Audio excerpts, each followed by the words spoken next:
indray andro izay Zay ahatsy mihitsy aho fa toy ny sarika hiatrany ny zay ranao Tsy afeniko fa tena nanetra ilay fijerinao Indrindra ko fanoravany ilay tsiky kely izay Kazomena tsy niao Natonanoratry izao iry izao La ieritreritry izay nanarakay Tsy nety raha tsy nanangafanay Nametsovetso ny fahitako anao Nakasaratsany ilay akantonao Mialo sy mamisavisisisy azoko voatao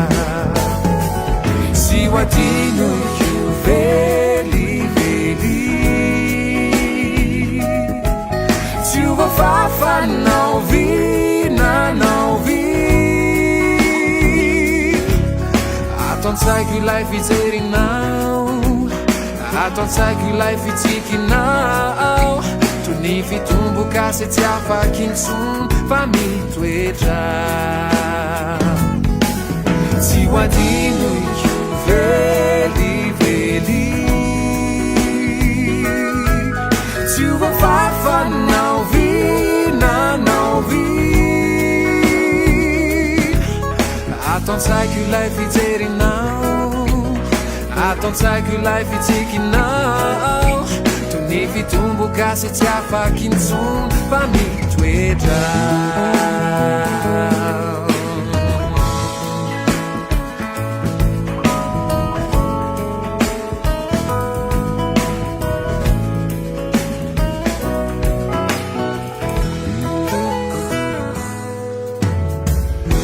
Nanonofiany iaho raha nilazanao ndray andro izay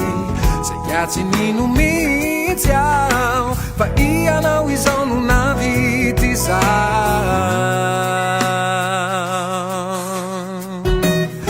Ekeko fa hanananao ny bika sy ny endrika Kizaniko angambanona be ny pitsy riritranao Olombelona ihany ianao Ganabe aza ny fitiavanao ay Rehefa tojony ilay mahay azy anao Niova ihany ka lasa nandao Fa lafy ratsy ny nahitako anao ndray Lay hatsaranao raha toy izany Mialo sy mamisavisisisy azoko voatao Tsy ho adino io velively Tsy ho voafafanao vinanao Ato an-tsaiko ilay fijerinao Ato an-tsaiko ilay fitsikinao Toy ny fitomboka se tsy afaky intsony fa mitoetra Tsy ho adino io velively Tsy ho voafafanao vinanao Ato an-tsaiko ilay toetranao Ato an-tsaiko ilay nataonao ay Toy ny fitomboka se tsy afaky intsony